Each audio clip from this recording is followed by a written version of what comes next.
Hello students, परत एकदा स्वागत आहे तुमचं आपल्या एका नवीन व्हिडिओमध्ये. तर 11th ॲडमिशन प्रोसेस 2026-27ची कॅप राऊंड 1ची जी अलॉटमेंट लिस्ट आहे, काल म्हणजे दिनांक 29/5/2026ला सकाळी 11 वाजता ती प्रसिद्ध झाली. पण अलॉटमेंट प्रसिद्ध झाल्यानंतर बऱ्याच विद्यार्थ्यांना ॲडमिशन करत असताना प्रॉब्लेम येत आहेत. महत्त्वाची गोष्ट म्हणजे त्यांच्याकडं मार्कशीट आणि LC अवेलेबल नाही, तर त्या विद्यार्थ्यांना समजत नाही की नेमकं काय करायचं, ॲडमिशन कसं करायचं. बऱ्याच विद्यार्थ्यांना हे कळत नाही की आम्ही जर प्रिफरन्स नंबर 1ला आम्हाला पाहिजे होता, पण आम्हाला 3 नंबरचा प्रिफरन्स मिळालेला आहे. तर असा जर प्रॉब्लेम आला असेल तर आम्ही काय करावं, प्रोसीड फॉर ॲडमिशन करावं का नाही करावं. आणि प्रोसीड फॉर ॲडमिशन केल्यानंतर काही विद्यार्थ्यांचं अलॉटमेंट लेटर पण डाउनलोड होत नाही. असे काही जे कॉमन विद्यार्थ्यांचे प्रॉब्लेम आहेत त्याच्यावरती पूर्णपणे सोल्युशन आहे, ते मी या व्हिडिओमध्ये घेऊन आलेले आहे. तर व्हिडिओ नक्की शेवटपर्यंत बघा. अजून पण ज्या विद्यार्थ्यांनी आपल्या चॅनलला सबस्क्राईब केलं नसेल त्यांनी सबस्क्राईब करून घ्या आणि बेल नोटिफिकेशन ऑलवरती सेट करा. म्हणजे जे काही ॲडमिशनच्या बाबतीत जे काही नवीन नोटिफिकेशन नोटिसेस नवीन माहिती असेल ती तंतोतंत आहे तशी तुमच्यापर्यंत एका मिनिटात पोहोचणार आहे. त्यामुळं चला लगेचच आपण आपल्या व्हिडिओला सुरुवात करूया. विद्यार्थ्यांचे जे काही कॉमन प्रॉब्लेम आहेत ते आपण डिस्कस करूया. पहिला प्रॉब्लेम असा आहे विद्यार्थ्यांचा की बघा, ते आपण दाखवतो तुम्हाला डायरेक्ट. तर बघा, हा विद्यार्थी आहे तो काय म्हणत आहे, सर मला 7th प्रिफरन्सवालं कॉलेज लागलं आहे, बट मला ते चांगल्या कॉलेजसाठी ट्राय करायचं आहे. तर अशा विद्यार्थी मला सगळ्यांचा बऱ्याच विद्यार्थ्यांचा हा कॉमन प्रॉब्लेम असणार. आता तुम्हाला समजा तुम्ही प्रिफरन्स टाकत असताना तुम्ही 1 ते 10 कॉलेजेस टाकले, काही जणांनी 5 टाकले, काही जणांनी 4 टाकले आणि त्यातलं तुम्हाला पहिले 2-3 कॉलेजमध्ये ॲडमिशन पाहिजे होतं, पण तुमच्या मार्क्समुळं काय झालं, तुम्हाला 5 नंबरचं, 6 नंबरचं, 7 नंबरचं कॉलेज अलॉट झालं. तर तुम्ही 2 ऑप्शन करू शकता. 2 ऑप्शन आहेत तुमच्यासाठी. असं जर कॉलेज लागलं असेल, एक तर पहिला ऑप्शन आहे की जाऊन तिथं तुम्ही ॲडमिशन घेऊ शकता आणि दुसरा ऑप्शन आहे जर तुम्हाला बेटरमेंटसाठी ट्राय करायचं असेल तर त्या कॉलेजमध्ये प्रोसीड फॉर ॲडमिशन करू नका. तुम्हाला त्या कॉलेजला ॲडमिशन घ्यायची गरज नाही आणि तुम्ही जाऊन तिथं ॲडमिशन नाही घेतलं तर ती जागा तशीच जागा ती रिक्त राहते 3 तारखेपर्यंत. 3 तारखेनंतर ती जागा परत ओपन केली जाते कॅप राऊंड 2साठी. त्यामुळं तुम्हाला तिथं ॲडमिशन घ्यायचं नसेल तर घेऊ नका, काही अडचण नाही. पण सगळ्यात महत्त्वाची गोष्ट, हा विद्यार्थी परत काय म्हणत आहे, जर मला 2nd राऊंडमध्ये कॉलेज नाही अलॉट झालं तर 1st राऊंडचं कॉलेज अवेलेबल राहणार का. तर अजिबात ते कॉलेज अवेलेबल तसं राहत नाही. 3 तारखेपर्यंत ती जागा तुमच्यासाठी रिझर्व केली जाते. 3 तारखेपर्यंत फक्त कॉलेज जे अलॉट झाले त्याची. त्यानंतर ती जागा परत रिझर्व केलेली जागा परत ओपन होणार कॅप राऊंड 2साठी जर तुम्ही ॲडमिशन नाही घेतलं तर. त्यामुळं तुम्ही असं करू शकत नाही, 2nd राऊंडमध्ये जर तुम्हाला दुसरं कुठलं कॉलेज अलॉट झालंच नाही तर परत तुम्ही कॅप राऊंडमधलं जे कॉलेज अलॉट झालं होतं त्याला ॲडमिशन घेऊ शकत नाही. आता बघा, सर प्रोसीड केल्यानंतर अलॉटमेंट लेटर प्रिंट होत नाही आहे.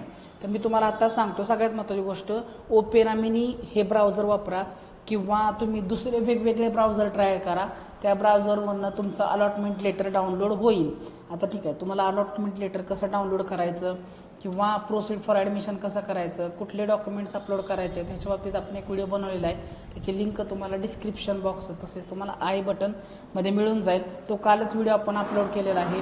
पूर्णपणे कॉलेज कोणतं लागलं, अलॉटमेंट कुठली लागली, अलॉटमेंट झाल्यानंतर विद्यार्थ्यांना काय प्रोसेस करायची याच्यावरती तो व्हिडिओ आपण अपलोड केलेला आहे. तो व्हिडिओ जाऊन नक्की बघा. तर पुढची कॉमेंट आहे बघा, सर कॉलेजला मी हमीपत्र लिहून देतो पण ऑनलाईन प्रोसीड नाही केलं तर ॲडमिशन होणार नाही का. अगदी मी तुम्हाला याच्यावरती उत्तर देत आहे की तुम्हाला ऑनलाईन जर तुम्हाला कॉलेज अलॉट झालं असेल आणि तुम्हाला तिथं ॲडमिशन घ्यायचं आहे तर तुम्हाला काय करायला लागणार आहे, तुमच्या लॉग इनवरती जायचं आहे. तुम्हाला लॉग इन करून प्रोसीड फॉर ॲडमिशन करणं हे कंपल्सरी आहे. तुम्ही प्रोसीड फॉर ॲडमिशन केल्यानंतर तुमचं अलॉटमेंट लेटर डाउनलोड होणार आणि मग ते अलॉटमेंट लेटर आणि तुमचा फॉर्म आणि तुमचे डॉक्युमेंट्स घेऊन तुम्ही कॉलेजला जायचं आणि कॉलेजला जाऊन ते डॉक्युमेंटची पडताळणी करून फी भरून तुमचं ॲडमिशन कन्फर्म करायचं आहे, सीट कन्फर्म करायचं आहे. त्यामुळं तुम्ही हमीपत्र कशासाठी लिहून देत आहे, तर हमीपत्र तुम्ही 10वीचं मार्कशीट अजूनही मिळालेलं नाही, 10वीचा जो LC आहे तो अजूनही मिळालेला नाही. तर एक पर्टिक्युलर वेळेमध्ये आम्ही ते आणून देतो आणि आणून जर नाही दिलं तर आमचं ॲडमिशन तुम्ही कॅन्सल करू शकता, असं तुम्ही कॉलेजला हमीपत्र लिहून देत आहे. आणि ही जी नोटीस आहे ती आपल्या वेबसाईटवर पण प्रसिद्ध झालेली आहे, तुम्हाला कालच सांगितलं आहे बघा. अद्याप ही मूळ गुणपत्रिका वाटप केल्या नसल्यामुळे विद्यार्थ्यांना प्रवेश निश्चित करतेवेळी गुणपत्रिका आणि शाळा सोडल्याचा दाखला कनिष्ठ महाविद्यालयांकडून अनिवार्य करण्यात येणार नाही, कुणी काळजी करू नका. त्यामुळे गुणपत्रिका आणि शाळा सोडल्याचा दाखला जरी नसला तर ते फक्त कॉलेज तुमच्याकडनं एक पेजवरती लिहून घेईल की तो 10-15 दिवसात जेव्हा गुणपत्रिका आणि तुमचा जो LC आहे तो आम्हाला जेव्हा मिळेल तेव्हा आम्ही तो सबमिट करू, आणि जर सबमिट नाही केला वेळेत तर आमचं ॲडमिशन कॅन्सल करण्यात यावं, असं तुम्ही हमीपत्र लिहून देऊ शकता. ठीक आहे. तर सगळ्यात महत्त्वाची गोष्ट आता हा जो काही क्वेश्चन होता विद्यार्थ्याचा तो आपण इथं सॉल्व केलेला आहे. पुढं बघा, त्याच्या पुढचा एखादा काय विद्यार्थ्याचे जे काही क्वेश्चन आहेत ते थोडक्यात बघूया. सर LC नहीं मिळाला,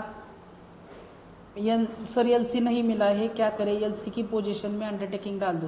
हां, मी तेच म्हणलं तुम्हाला कालच्या व्हिडिओमध्ये पण ते सांगितलं होतं, आज पण तुम्हाला तेच सांगत आहे. जर तुमच्याकडे LC नसेल, जेव्हा तुम्ही लॉग इन करताय, लॉग इन केल्यानंतर तुम्हाला अलॉटमेंट स्टेटसमध्ये जात आहे, तिथं तुम्हाला कॉलेज अलॉट झालेलं आहे, पण तिथं तुम्हाला काही डॉक्युमेंट्स अपलोड करायला सांगते. तिथं LC तुम्हाला कंपल्सरी केलेलं आहे बघा, तिथं स्टार मार्क आहे LCच्या ह्याला. तर तुम्ही काय करायचं, तिथं अंडरटेकिंग अपलोड करा. अंडरटेकिंग अपलोड केलं की तुमचं काय आहे ते अंडरटेकिंग अपलोड केल्यानंतर तो फॉर्म पुढं जाईल, प्रोसीड फॉर ॲडमिशन तिथून तुम्ही करू शकता. ओके. LC जर मिळालं नसेल तर त्याच्या बाबतीत हा सोल्युशन आपण सांगितलेला आहे. सर फर्स्ट नंबरचं कॉलेज अलॉट झालं आहे पण ते नाही पाहिजे, त्याला काय ऑप्शन आहे?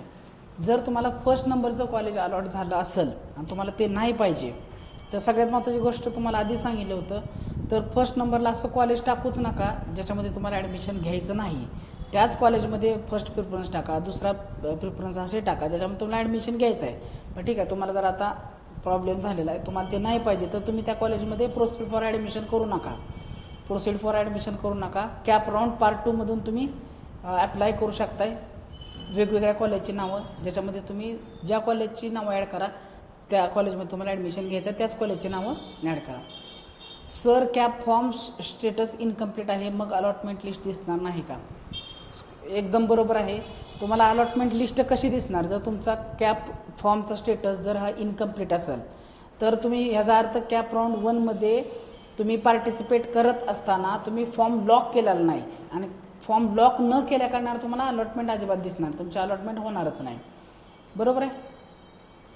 सर कॉलेज अलॉटमेंट लिस्ट में एप्लीकेशन नंबर डालने के बाद अलॉटमेंट नॉट फाउंड दिखा रहा है. तर ह्याच्यावरती उत्तर असं आहे की जर तुम्ही व्यवस्थित प्रिफरन्स टाकले असते तर तुम्हाला कॉलेज अलॉट झालं असतं. ज्या अर्थी तुम्हाला अलॉटमेंट नॉट फाउंड म्हणत आहे ह्याचा अर्थ असा आहे की तुम्हाला या राऊंडमध्ये कुठलंही कॉलेज अलॉट झालेलं नाही. ओके, समजलं. त्याच्यानंतर बघा इथं पुढचा एक क्वेश्चन आहे. सर थर्ड प्रिफरन्स कॉलेज मिळाले आहे पण जर फर्स्ट प्रिफरन्स कॉलेज हवे असेल तर काय करावं लागेल? जे कॉलेज आता तुम्हाला मिळालेलं आहे तिथं जर तुम्हाला घ्यायचं नसेल ॲडमिशन तर तिथं घेऊ नका, प्रोसीड फॉर ॲडमिशन करू नका. कॅप राऊंड 2मधून परत पार्टिसिपेट करा आणि तुम्हाला जे कॉलेज पाहिजे ते टाका, ते कॉलेज पाहिजे त्याच कॉलेजचं नाव तुम्ही ॲड करा.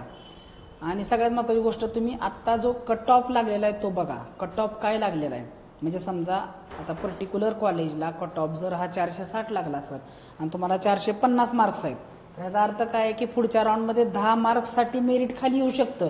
ह्याचा अर्थ काय होतं की तुम्हाला त्या कॉलेजमध्ये ॲडमिशन मिळू शकतं. ओके, त्यामुळं कट ऑफ बघा. आता तुम्हाला माहिती आहे कट ऑफ कसा बघायचा हे पण सांगतो तुम्हाला.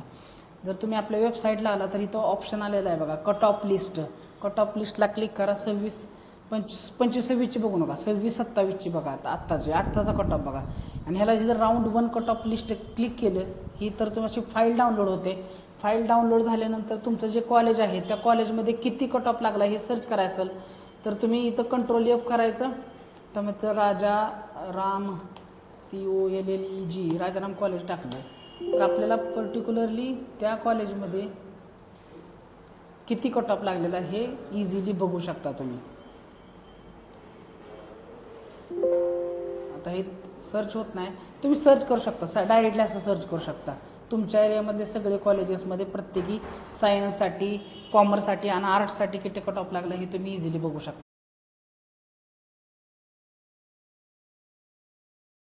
बघा, प्रोसीड फॉर ॲडमिशन नाही होत आहे, LC अपलोड करायला होतोय.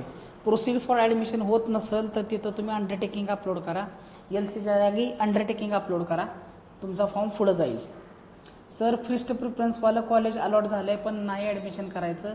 आता सांगितलं तुम्हाला, जर ॲडमिशन करायचं नसेल तर तुम्ही तिथं ॲडमिशन घेऊ नका, तुम्ही राऊंड 2मधून ॲप्लाय करू शकता परत. पण काही लोक म्हणतात की फर्स्ट नंबरचं कॉलेज भेटलं असेल तर चेंज नाही होत. नाही, तसं काही नाही. फर्स्ट नंबरचं कॉलेज लागलं असेल तर तुम्हाला घ्यावंच लागतं असं काही नाही. ह्या रूल गेल्या वर्षी होता, पण तो रूल आत्ता नाही आहे. तसं काही टेन्शन नाही. सर प्रिंट निघत नाही आहे. सो प्रिंट अलॉटमेंट लेटरसाठी मी तुम्हाला सांगितलं आत्ताच, Opera mini browser UC browser use करा, त्याच्यावरून तुमचं होऊन जाईल. If I got allotted college but I want to wait for another preference college for second round but I also want to keep this college backup. तर तुम्ही मगाशी तुम्हाला उत्तर सांगितलं ह्याचं, तुम्ही कुठलंही कॉलेज बॅकअपला म्हणून ठेवू शकत नाही. जर तुम्हाला ॲडमिशन घ्यायचं असेल तर घेऊ शकता, नसेल घ्यायचं तर ते कॉलेजची जी सीट आहे ती 3 तारखेनंतर काय होणार, लॅप्स होणार. ती सीट आहे ती नव्यानं ओपन होणार कॅप राऊंड 2साठी.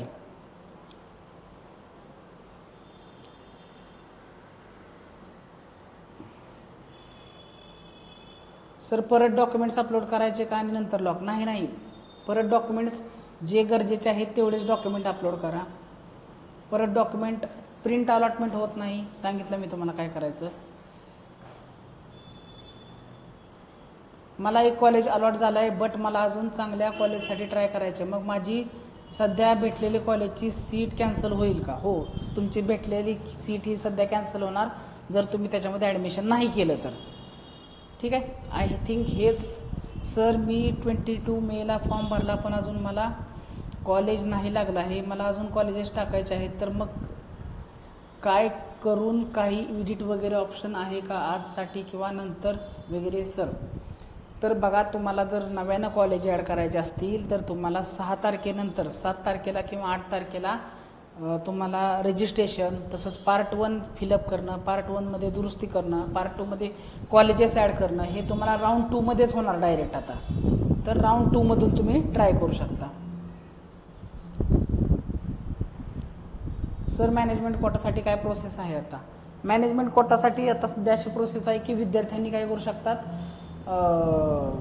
एकतर कॉलेजमध्ये जाऊन चेक करू शकतात. Management quota, management minority quota, in house कोटामध्ये ज्या विद्यार्थ्यांना ॲडमिशन घ्यायचं असेल त्या विद्यार्थ्यांना सगळ्यात महत्त्वाची गोष्ट, त्यांना कुठलाही लॉग इनमध्ये दिसत नाही त्यांना कुठलं कॉलेज अलॉट झालेलं आहे.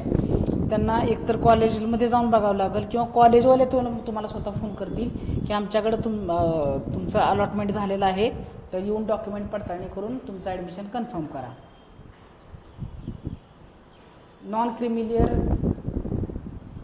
क्रिमिलियर जर तुमच्याकडे नसेल, बघा नॉन क्रिमिलियर नाही आहे, नॉन क्रिमिलियर जर नसेल तर ते काढायला टाकलं असेल तर त्याची जी काही रिसीट असेल, जी मिळाली असेल ते टोकन अपलोड करा.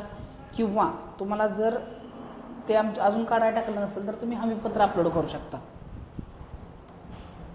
स्कूलमधून LC नाही दिली आहे, मग आम्ही अंडरटेकिंग फॉर्म अपलोड करू शकतो का? हो, मी करू शकतो. मी तुम्हाला सांगितलं. सर मला ज्या कॉलेजमध्ये ॲडमिशन घ्यायचं होतं ते कॉलेजमध्ये नंबर लागला नाही नंबर लागला, दुसऱ्या कॉलेजमध्ये लागला आहे, तर ते कॅन्सल का करू? सर मला ज्या कॉलेजमध्ये ॲडमिशन घ्यायचं होतं त्या कॉलेजमध्ये नाही नंबर लागला, दुसऱ्या कॉलेजमध्ये लागला आहे, तर ते कॅन्सल करू का असं म्हणायचं असेल तर ते कॅन्सल करू शकता. हो, करू शकता, काय अडचण नाही. सर जेंडर फिमेलचं मेल झालं आहे, काय प्रॉब्लेम होईल का? Please reply. मोस्टली तर काय प्रॉब्लेम नाही येणार. सर अंडरटेकिंग अपलोड केलं आहे, अजून TC अपलोड करायला लागतो आहे. TCच्या इथं पण तुम्ही अंडरटेकिंगच अपलोड करू शकता. सर TC अपलोड केला नाही म्हणून प्रोसीड फॉर ॲडमिशन येत नाही, मी काय करू? अंडरटेकिंग अपलोड करा तिथं. हाऊ टू कॅन्सल अलॉटेड कॉलेजला कॉल करा किंवा तुम्ही जाऊन तिथं कॉलेजला भेटून सांगू शकता मला ॲडमिशन घ्यायचं नाही, किंवा तुम्ही काय नाही केलं तरी आपोआप ते तुम्ही ॲडमिशन नाही घेतलं तर भेटलेली सीट आपोआप तुमची कॅन्सलच होणार आहे. Proceed for admission button open होत नाही आहे, कारण तुम्ही डॉक्युमेंट्स अपलोड करा, मग प्रोसीड फॉर ॲडमिशन ओपन होणार आहे. ओपेराने होईल 100%. प्ले स्टोअरवरून मी केलं आहे. हां, बघा, ज्यांचं जे काही अलॉटमेंट लेटर डाउनलोड होत नाही त्यांनी ओपेरा मिनी डाउनलोड करा, त्याच्यावरून तुम्हाला 100% होतं आहे. म्हणून मी सांगितले तुम्हाला ओपेरा मिनी डाउनलोड करा.